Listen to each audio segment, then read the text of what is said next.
Hello, everyone, and welcome to this Conversations on Groong episode. We are continuing to discuss different aspects of Israel's unprovoked war on Iran, which torpedoed the US-Iran nuclear negotiations and are leading the region and the world closer to a catastrophic war. In a moment, Dr. Trita Parsi will join us. He is the Executive Vice President of the Quincy Institute, a leading voice for diplomatic U.S. foreign policy and an expert on Iran and Middle East affairs. But before that happens, I'd like to take a quick moment and ask our visitors, our friends, to make sure that you are subscribed. And we anticipate a lot of new folks will be joining us to hear Dr. Parsi. So just don't forget to subscribe to continue getting content about Armenia and the South Caucasus, in your feed. And of course, we are doing this as a volunteer effort, and we have been doing this for 5 years now. So we appreciate any monetary donations you may provide in order to be able to increase our reach. And if you can give us a small donation, you can go to podcasts.groong.org/donate. And over there, you'll see options for Buy Me a Coffee or Patreon and a few other options. And you can do a monthly donation or a one-time donation. Anything you can provide is appreciated and will go directly towards increasing our efficiency and improving our coverage of Yeah. events. Yeah, and sometimes it's not the right time, and that may not be the right thing for you, in which case we want to remind you that you can still help. You can comment, you can like, and you can share our shows with your friends and colleagues, online and offline, because that will help new people discover us, and that always helps us to reach new audiences. All right. Thank you. And on to the show. Dr. Trita Parsi, welcome to the Groom Podcast. Thank you so much for having me. It is a genuine pleasure to have you, Dr. Parsi. And since it's the first time on our show, please introduce yourself to our audience and what you do, what keeps you awake at night for those who may not know. Sure. Thank you so much. It's a great pleasure to be with both of you and to be on this podcast. Name is Trita Parsi. I'm the Executive Vice President and one of the co-founders of the Quincy Institute, which is a think tank in Washington that is explicitly in favor of a restrained oriented U.S. foreign policy, which means that we would have a much higher bar for the United States getting involved in military conflicts. We do not believe that it lies in the interest of the United States to dominate the world militarily and to be involved in so many different conflicts. We believe that there's a direct line between the domination of the U.S., the hegemonic approach, and the fact that the U.S. has ended up in so many forever wars. Prior to this, I was the president of the National Iranian American Council, which I also co-founded, which worked very much on trying to avoid war between the United States and Iran. Nice. So let's just jump into it, shall we? You have previously stated, Professor Parsi, that Israel would likely strike Iran by December, tying the window to American politics. However, despite Trump's pompous deal-making, Gaza remains at risk of ethnic cleansing. Israel continues to occupy Lebanon. Gulf capitals are weighing their exposure to war, and U.S. military presence and threat of force remain central, essentially, to avoid all-out war. And I believe that world markets are like very jittery about the issues related to Strait of Hormuz. So all these issues are up in the air. Now, has your timetable for the second war on Iran shifted at all, given the current realities and developments on the ground? Thank you. That's a great question. Let me first explain what my timetable has been. In August, I published a piece in Foreign Policy that I said I believe that the Israelis were likely to start the war again before December of this year. And this was driven by several different factors. The fact that they failed ultimately in the most important of their objectives, which was to turn Iran into the next Syria or Lebanon, a country Israel can bomb with impunity at will without American involvement. And the reason why December was the kind of outer edge of the prediction window that I had was because if the Israelis give the Iranians too much time, they will rebuild their air defense systems, perhaps buy better ones. They are building missiles faster than the US and Israel can build missile interceptors. The missiles of Iran turn out to be very, very crucial. Probably a key reason why the Israelis wanted a ceasefire at the end, but also because of the political window, which is that once the U.S. enters the midterm election season, it becomes more complicated for Israel to do this. It's not an insurmountable obstacle, but Trump clearly is receptive to the demands of his base, and his base doesn't want to see another war. And they know very well that, of course, in this next war, the U.S. very likely will get sucked in. So the objection from the American side, I think, will become much stronger after December. Now, a couple of things have happened since then. The most important ones are these. Over the summer, as a result of Israel's war with Iran, we have seen that the support of Israel within the MAGA crowd, the America First crowd, has really plummeted. It plummeted further after the killing of Charlie Kirk. A lot of people in that crowd blame Israel. I've not seen any evidence for it, but a very commonly held view is that the Israelis did this because Charlie apparently had told a friend that he was afraid the Israelis would kill him. He had told other friends, and we have evidence for this, that he was now leaving the pro-Israel train essentially because of the pressure that he was under from some pro-Israel donors to break with Tucker Carlson and people like that. This, I think, is a key reason as to why Trump, after the Israelis committed a huge mistake by attacking Doha, Qatar, decided to shift and really put pressure on Israel.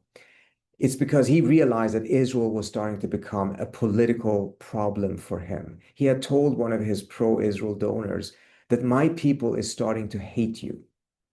This is very crucial because it was a real awareness that his core base was starting to become increasingly negative on Israel. So when Qatar was attacked by Israel, and it really went too far, and the region reacted very strongly against that, Trump saw an opportunity and a necessity of shifting, and he did.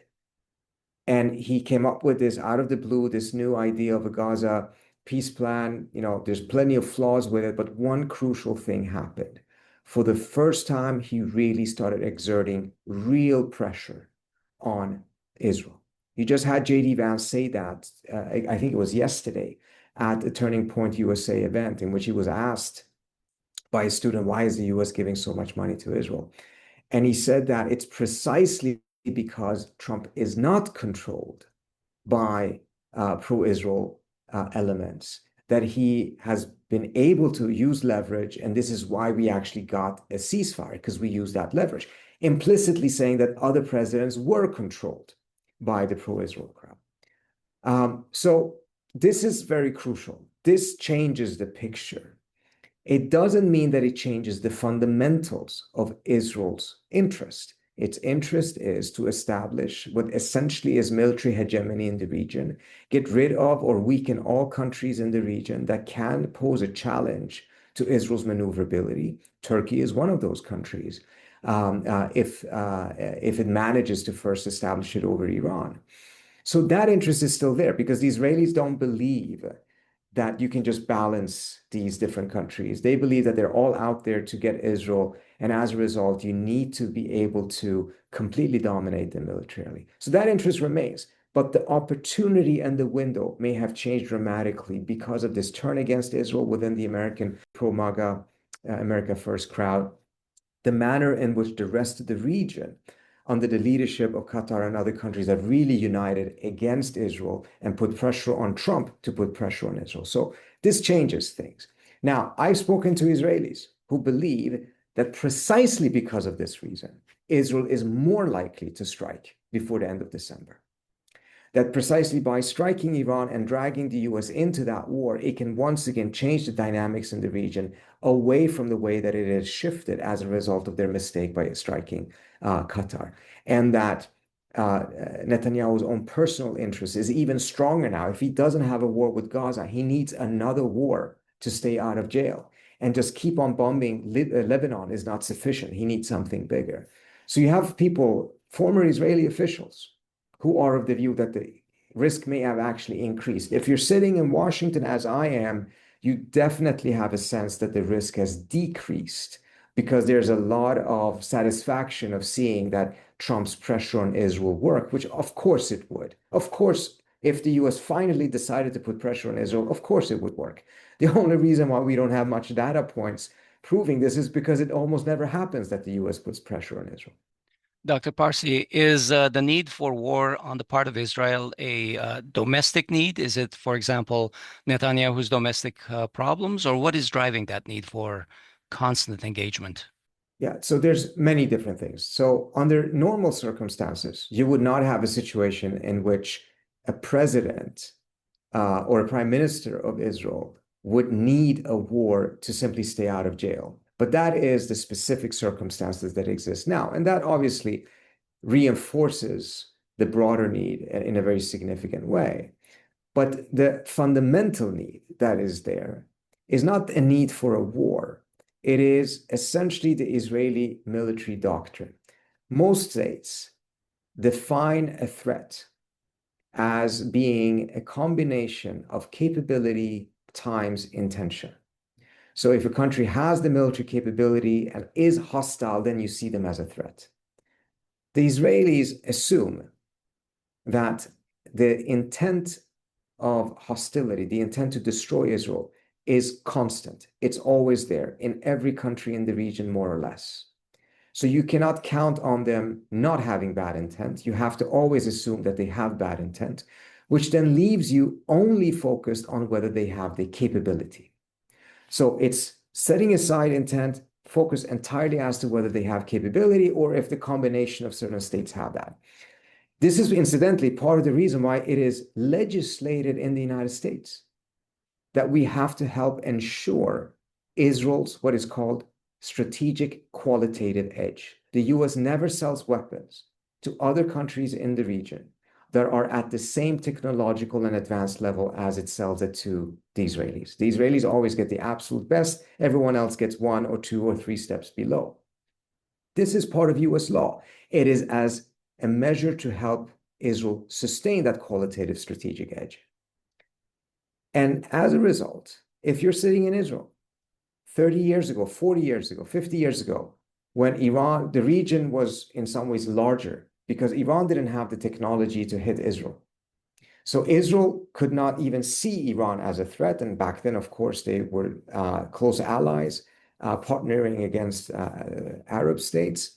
And it didn't matter to the Israelis what technology the Iranians had. In fact, the Israelis were providing technology to the Iranians that the US refused to sell Iran during the time of the Shah.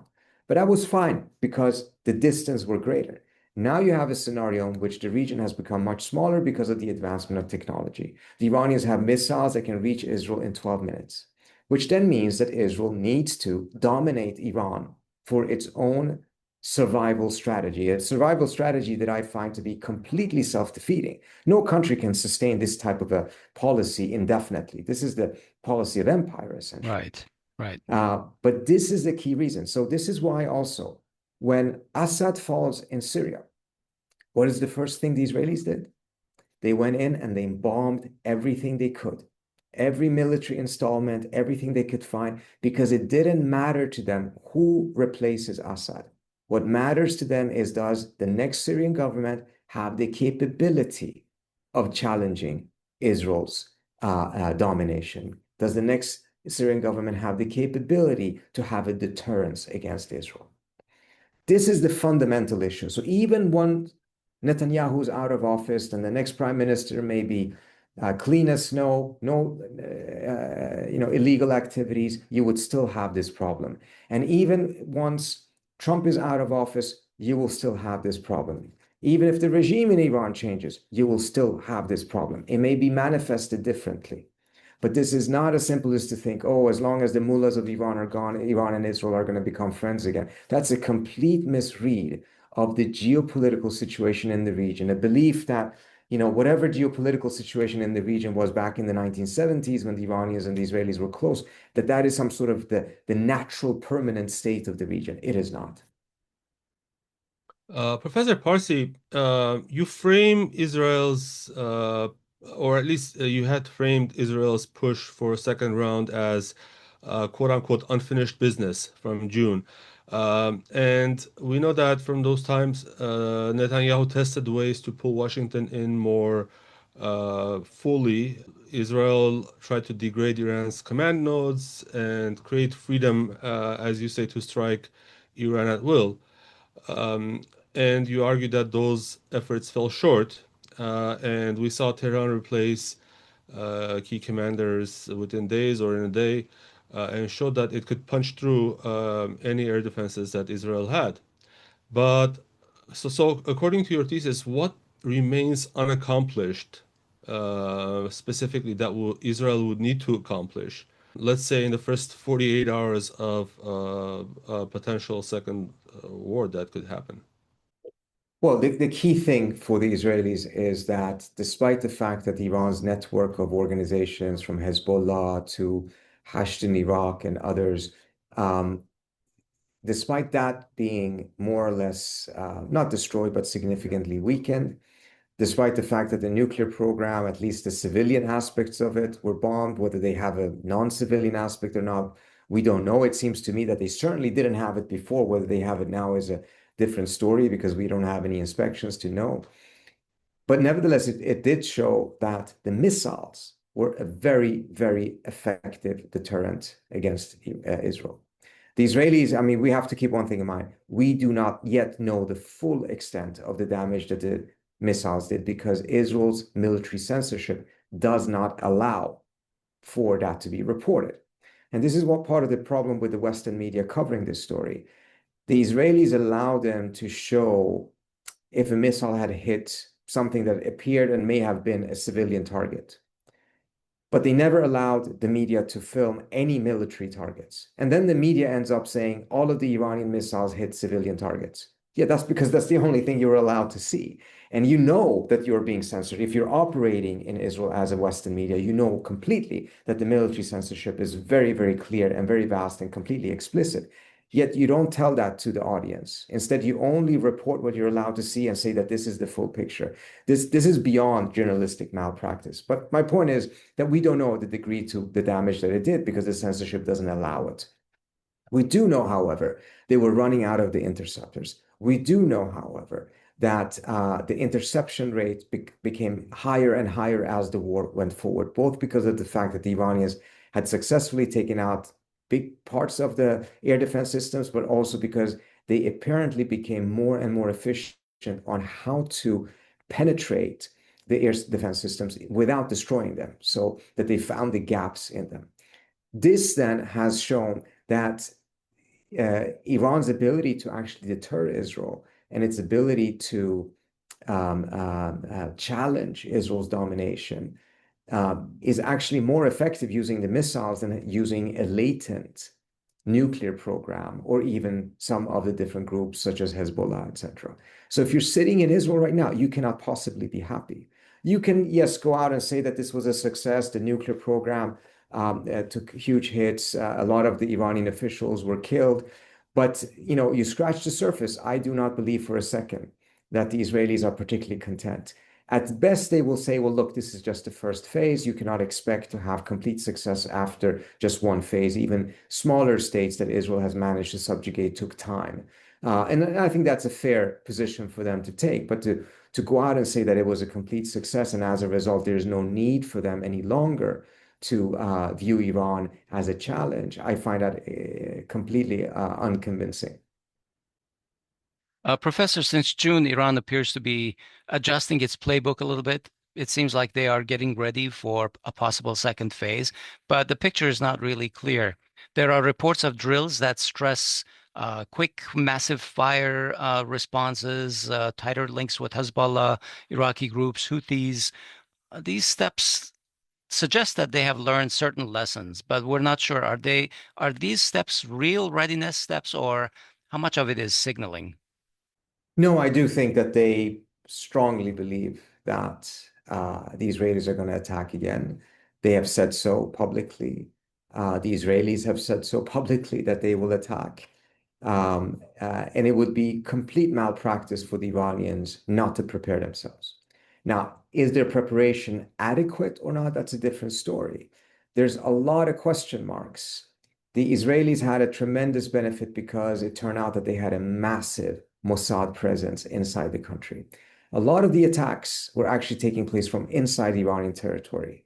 Israeli jets, many reports indicate, actually never really penetrated Iran's airspace, but was shooting the missiles from outside of Iranian airspace. What was in Iran's airspace was drones and other things, and those were shot from inside the territory. Now, we do not know, did the Israelis consume the majority, perhaps all of their Mossad assets inside the country for this attack? Did they save some? Can they restore it? These are obviously questions that we cannot know. This is all classified, and it's not even clear to me whether other countries have a good assessment. Israeli media has said that a lot of these different cells were not inside the country as sleeper cells, but rather these were Iranians that for good reason had a lot of problems with the Iranian regime, but then had made a decision to join the Israelis. The Israelis have managed to flip them essentially. They had trained them outside of Iran, and 3 days before the war, they slipped back into Iran. If that is the case, perhaps there's another reservoir of people that they are training, and they can slip them back in. So it's not just about, what the presence is inside the country, but the presence that they can inject into the country. Now, much indicates that this operation was something they had trained for many, many different years, prepared for many different years. And that may suggest that it's not so easy to just restore all of those different Mossad capabilities within just 6 months or so. Again, we do not know. It's one of the big unknowns of what will the big presence be inside Iran from Mossad's end prior to this. Do the Israelis have another trick up their sleeve? Very few people expected the pager attack against the Hezbollah officials and their families. Is there something of that kind or something completely unexpected that they also have in their reservoir? We do not know these things. What we do know is they are restoring launchers. They're building more missiles. They're getting stuff from the Chinese. They are in conversations with the Russians about fighter jets. Those may not be very efficient in shooting down drones, but they may be very useful in challenging Israeli jets outside of Iranian airspace if the war happens again. Can they, train up pilots on these new Su-35s in such a short time span? We have no idea. But bottom line is, even if there isn't an attack before December, it does not mean that the window has closed and that the Israelis will just move on and start focusing on other things. This is going to be a long-term competition, struggle, rivalry between the Iranians and Israelis. And even if it doesn't lead to another phase of the war before December, it is very likely to lead to another confrontation down the road later on. Professor Parsi, let me just jump in here. We know that Iranian media has reported that Azerbaijan, for instance, was used during the territory of Azerbaijan was used during the June war. And there's obviously Iran is very diplomatic about it with Azerbaijan.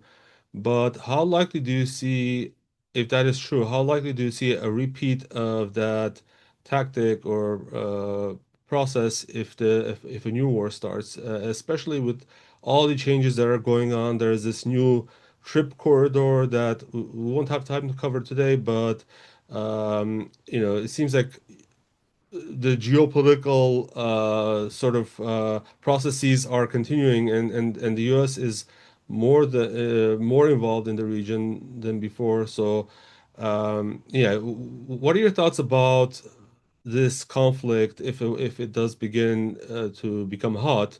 What do you think about it spilling over to the South Caucasus as well? So I think that if this leads to a fuller confrontation, meaning that the Israelis attack the US is more was last time. I mean, last time the US was obviously very involved in shooting down Iranian missiles and drones, and it was involved completely when it comes to a single attack on the nuclear program. But Trump did not agree to be offensively involved in the war beyond that. But if it leads to a war with a significant confrontation between Iran and Israel, and the Iranians are successful in hitting the Israelis very hard, perhaps high casualties on the Israeli side, then the pressure on Trump to step in will be very significant. If that then happens, then the restraint the Iranians have shown, which is clear, they don't want a confrontation with the US. It is reasonable to believe that that restraint will be out the window at some point in that type of a phase. And that means that the Iranians, who have a much larger reservoir of shorter range missiles, will likely start using them. And given at least deep suspicion, perhaps some evidence of Azerbaijan's role in all of this, there is a likelihood that the confrontation could extend there. Now, the Iranians are very disinclined to have a direct confrontation with Azerbaijan for a variety of reasons, including ethnic reasons. But there is undoubtedly a tremendous amount of anger and suspicion, not just because of this, but because they have seen, of course, that Israel and Azerbaijan's alliance has been forming over the course of the last 2 decades. This suspicion is not based on nothing. It's very clear that the Israelis are extremely active with the Azeri military, extremely active in Azerbaijan intelligence-wise. And it's certainly not without an eye on Iran. If anything, from the Israeli standpoint, it's far more interested in that relationship with Azerbaijan because of its rivalry with Iran rather than because of Israel's viewpoints or relationship or absence of that with Armenia. We are very interested in exploring this issue, especially since the August 8th agreement between Armenia and Azerbaijan in the White House on August 8th, to understand if this trip actually extends the risk of war all the way to Armenia in case this Middle East conflict flares up in the future. But we'll leave that for the future conversation. Thank you so much. Thank you so much for having me. I really us. appreciate it. Thank you. Bye-bye. Well, folks, that's our show today. This episode was recorded on October 30th, 2025. We've been talking with Dr. Trita Parsi, who is Executive Vice President of the Quincy Institute, which is a leading voice for diplomatic U.S. foreign policy. He's an expert on Iran and Middle East affairs, and his insights appear regularly in the Washington Post, New York Times, and he frequently appears on CNN, BBC, NPR, Al Jazeera, and, of course, Groong. Dr. Parsi has been named one of Washingtonian Magazine's 25 most influential foreign policy figures annually since 2021. For more information on him, his bio, my bio, and Hovik's bio, you can go to podcasts.groong.org/episode number and click on the links. Folks, don't forget to like, comment, and share this episode. We appreciate your patronage, and we hope you enjoy these episodes. And that's the thing that I would like in exchange is just a little bit of support so that we can get in front of more eyes. And if you feel so inclined, feel free to provide us a donation that will help us increase our reach even further. That's podcasts.groong.org/donate. You can do a monthly donation or a one-time donation as you see fit. Well, I'm Asbed Bedrossian in Los Angeles. And I'm Hovik Manucharyan, normally based out of Yerevan, but currently also in Los Angeles. We'll talk to you soon. Have a nice day.